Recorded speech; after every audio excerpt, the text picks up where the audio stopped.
how you doing? Good. How are you? Great. So today we're going to learn the push press. Have you ever done this before? I have not. Okay, great. So I'll do a little demonstration, give you some tips, and then have you give it a try. Okay. So what we're going to do is we're going to bring the bar up here on top of the collarbone, and you want your elbows either underneath your hands or slightly forward. Hands are going to be a little more than shoulder width apart. Feet flat on the ground, parallel or slightly out, and sort of hip to shoulder width apart. So what we're going to do is we're going to dip down in a nice controlled manner and then pop up explosively. And the pop is going to get the bar, halfway to 2/3 of the way up, and then you're going to go the rest of the way up by pushing with your arms. So it's going to look something like this. So, ready to give it a try? Yes. All right, here you go. So rest it on your collarbone. Okay, you're a little bit off center. There you go. Okay. So, okay, try that again. And try to really pop explosively. Okay, even a little bit faster. When you get to that bottom, go all the way up. Okay, good. So now come down. And I'll give you a little bit more advice. One is you're going down a little bit too far. So you're really just coming into what we call like a quarter squat. So it's sort of like this, and then as soon as you hit that spot, you pop back up, push out with your hips, lock out your knees, and you can get a little extra pop by going up on your the front of your foot. Okay. All right, so I'll give this to you again. See the center there? Okay, rest it on your collarbone. Okay. Great, now you can rest the bar a little bit higher and that'll give you a little bit more drive. Okay, nice. And one more time. Okay, that was good. So, nice job.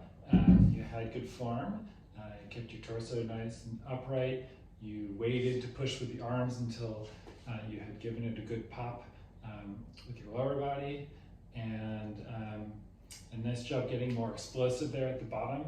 Research has shown that if you make that a quick movement, you're exploiting the body's natural springy stretch reflex to get some extra power. Did you have any questions? Yeah, I feel like does this use similar muscles to the squat jump? I feel like squat jumps are easier. Right. So is there any reason why I should do this instead of squat jumps? Yeah, this exercise does take a little getting used to.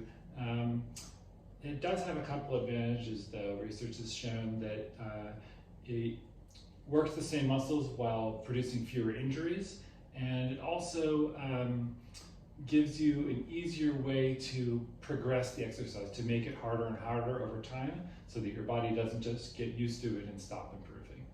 Okay, great. So there are a lot of really great things about your form. There are still a couple of little things that we could tweak. It did seem like you were maybe leaning forward a little bit, and we could, I think, pretty easily fix that by adjusting where you're looking. If you look straight ahead, often that will help keep your body upright. And the other thing was that you were starting to use your arms a little early. We want to really let the lower body do as much of the work as possible and then have the arms kick in. So I think next time we'll have you do a few reps where you just do the dip part, and we'll sort of get the dip into your head as a separate step.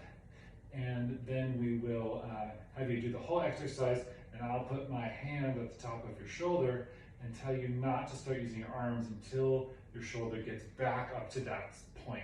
That will be a nice little cue to encourage your body to use the arms later. Does all that make sense? Yeah, it does. Thank you. Okay, great. See you next time.